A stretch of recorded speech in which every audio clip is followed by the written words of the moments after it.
Hello there friends, welcome back to another episode of Generation Tech. My name is Alan. In the most recent episode of The Bad Batch, spoiler alert, Gungi, the Jedi youngling from the Clone Wars Gathering arc, has reappeared a bit larger and a bit stronger. And thanks to the Bad Batch and Omega, Gungi managed to make it back to his people on Kashyyyk, and it was truly heartwarming to see. When a young one leaves, the trees weep. But when they return, the trees sing. As this child has found his new home, perhaps one day, we all will find a new path. Yana, the leader of this Wookie tribe, seems to be able to say exactly the right thing at the exact right time. Or is that what's going on here? Could this just be a simple case of it's not important what you say, but how you say it? I mean, it's kind of easy to sound wise, especially, when you're on screen like that. It's all about putting the right emphasis on the right syllables. I mean, I do it all the time. Check this out. Congo, give me the movie ratio. Let's do what? Dolly in, cue inspirational music, and fade to black. A Wookiee warrior only suffers defeat when his home tree is destroyed, and he's forgotten where he's come from. See, that was complete nonsense. Made it up. I mean, Chewbacca was defeated in Legends when a moon fell on him. It had nothing to do with his home tree. Wookiees aren't, first generation battle droids that just go limp when their home tree is destroyed. And I'm really tired of this kind of noble, savage stereotype that keeps getting played out. Just because Yana over here is wearing a hood and leaning on a staff all wise-like and talking to us like trees are sentient, doesn't mean she's not selling tree-themed NFTs and cryptocurrencies to the more vulnerable Wookiees in her tribe.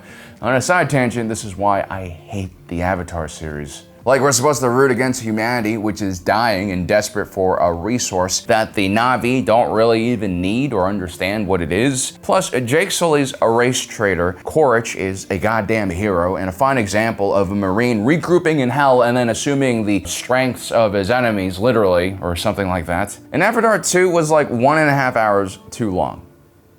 It was really beautiful, though, I gotta admit. Anyway, where were we? Ah, yes, Yana.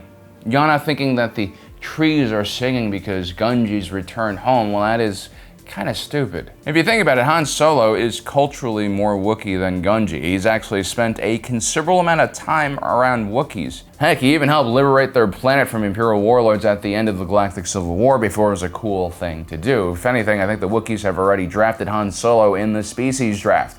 He's a later round pick because, he lacks hair.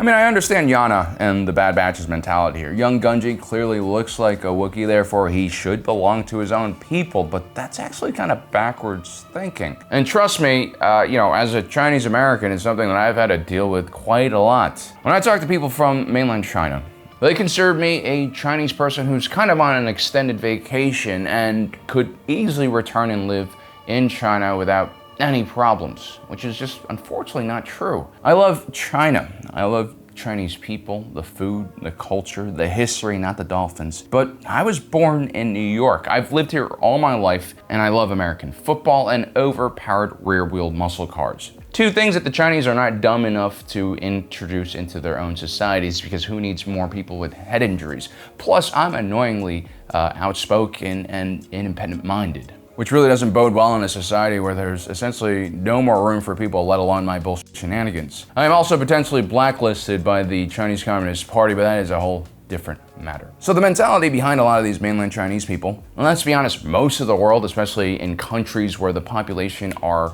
homogenous, is this more old-fashioned belief that your race and your identity go hand in hand. As if there are genes in my Chinese blood that make me culturally Chinese. That's just not how it works. Especially now that we've mapped most of the human genome, aside from whatever Nicolas Cage is, the results are clear. There's more genetic diversity between individuals of the same race than there are between the races. It's actually how you're raised and where you're raised and who raises you that defines how you are culturally. Family. I mean, the other day I saw this white kid who spent most of his childhood in China and Singapore, and he speaks English with a perfect Singaporean accent. It's freaking awesome. So Tyler, how long have you lived in Singapore? Singapore, 9 years already. 9 years, and then before that? 2 years in China, then some more got 5 years in the States. Thank you, Internet. We need more of that. Anyway, what makes me culturally Chinese is not my appearance. It's my parents who immigrated from China in like the 80s to America. They've taught me Chinese values and cultural traditions. But then again, that's only like maybe a quarter of my personality. The rest I picked up while I was growing up in the States. And so for all those mainland Chinese people who think that I would be able to move back to China and just fit in immediately, well, that would actually not happen. It'd be a big struggle for me, especially because I've been told that when I speak Mandarin, I kind of sound like I'm mentally disabled. So that's a problem. But look, at least I had Chinese parents, okay? Gungi over here was ripped from his Wookiee parents by some religious order before he could even talk. Do you remember anything about this planet? What did he say? From his dreams. I mean, the reality is this poor little Wookiee missed out on all of those cultural values, coming to age ceremonies, and knowledge on how to survive in the forests of Kashyyyk, because this is an extremely dangerous place. You can't just pick up your life and go live there. I mean, yes, I know Wookiee society looks awesome and peaceful and one with nature, but let me tell you something, guys. Do not romanticize living in a hunter and gatherer society, tribal society, especially all you kids who grew up with air conditioning and like Uber food delivery services. You're not gonna make it. If you weren't raised on Kashyyyk, you're probably going to struggle to adapt. Especially if you're raised on the opposite of a tropical jungle, which is Coruscant, which is a giant concrete jungle. And yes, I know Kashyyyk is teeming with life. It looks beautiful and wonderful. But as someone who loves exploring and traveling to dangerous and exotic places all across the planet, there are two biomes I've always stayed away from, and one is the jungle, and two is Cantonese wet markets. Touch the wrong plant, eat the wrong thing, try to convert the wrong tribe, which has been isolated from the world since the Stone Age to Christianity, and boom, dead. I mean, Gungi, to be fair, has a lot more skills because he's a Jedi, and he's probably going to be able to survive a lot better than another Wookiee who's been displaced. He says they will not attack unless we pose a threat.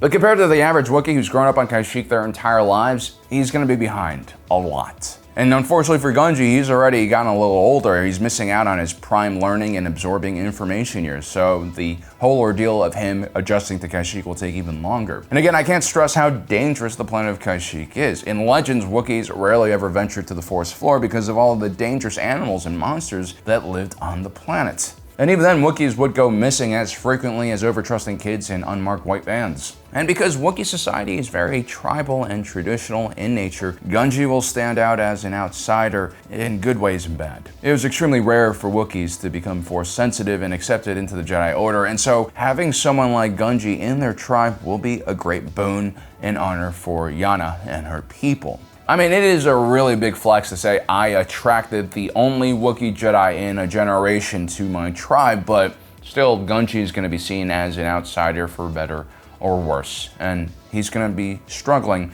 to pick up those finer details of Wookiee culture. Societies based on shamanistic rule and passed down traditions generally have a lot of beliefs that are based on specific events and superstitions that are really difficult for outsiders to understand. Logic is universal, but some ancient battle that your people had with a giant spider that fundamentally, transformed your culture is not universal. You kind of had to be there to understand it. And Gungi is not an open book. Many of his pages are already filled with Jedi dogma, which might run counter to Wookiee dogma in some ways. For instance, did you know that Chewbacca greatly offended Wookiee culture by installing an automatic cocking system on his bowcaster? Did you know that Wookiees who used their claws in anger were exiled from society? That's most likely what Black Chrysanthemum did to get kicked out. That or the Wookiees are just plain racist. Did you know, for instance, that Wookiees like grooming each other, something that Gungi's probably never experienced before? I mean, half of the High Jedi Council doesn't even have hair. Plus, did you know that Wookiees spoke 3 languages besides Sherwook, which Gungi spoke? There's also Thaikaran and Look, guys, I know we're trying to create alien languages so they have to sound exotic and different, but can we at least get the phonetic translations, a bit easier to read?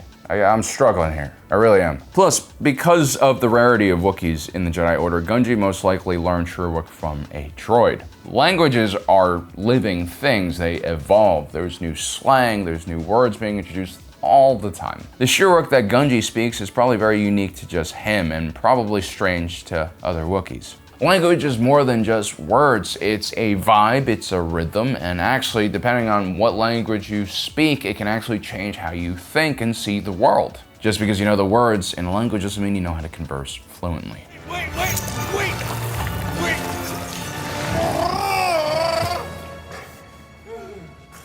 Yeah, I speak a little now. Just listen. Did you know, for instance, that most Israeli Jews learn Arabic in school, but it's more of a biblical Arabic, so it's not really that useful in conversational language. So I think I've beaten this idea to death already, that Gungi is only a Wookiee by appearance, but culturally very much a Jedi or a citizen of the wider galaxy. Then there's this other issue. Gungi is a Jedi, and he likes waving his lightsaber around probably a bit more than is recommended for a Jedi living in his time period. I mean, Obi-Wan Kenobi freaking buried his lightsaber in the middle of a desert. I guess Gungi didn't really learn that much about patience from his gathering ceremony when he was a youngling. The Empire's presence on Kashyyyk, as you all know, will be extremely tragic and horrific for the local inhabitants here. Unfortunately for the Wookiees, there were tons of precious resources on their planet, ranging from exotic jungle herbs to crude oil to the very rich and fertile soil on which these massive trees grew on. Oh, and then there's the Wookiees themselves, who were sought after for their strength as slaves. Having a Jedi presence on the planet will only create more problems and suffering. It'll probably eventually draw the attention of Darth Vader and his Inquisitors as well. And seeing Gungi behave the way he is, all heroic and Jedi-like, well, I imagine his bold behavior will cause a lot of suffering for Yana's tribe and eventually for himself. If you really think about it, this would all be for nothing, because the second Gungi was removed from Kashyyyk as a child, he ceased being a Wookiee culturally. Gungi was no longer just a Wookiee, he was something a bit more and a bit less at the same time, a hybrid, a misfit. Someone who might fit in very well with a group of people who were already on the run and misfits themselves. I, of course, am talking about the Bad Batch. I think we can all learn a little bit from Gungi's experience here. It's this idea that what makes us who we are is not just, what we look like, but it's our experiences in life. And too often people seek comfort from other people who look like them instead of people who share similar values to them. Anyway, guys, let me know in the comment section below what you think. Will Gungi stay on Kashyyyk, or will he join the Bad Batch? Also, don't forget to subscribe and hit that notification button down below so you don't miss out on the rest of our awesome content. As usual, my name is Alan, reminding you that my allegiance is to the Republic, to democracy. Okay.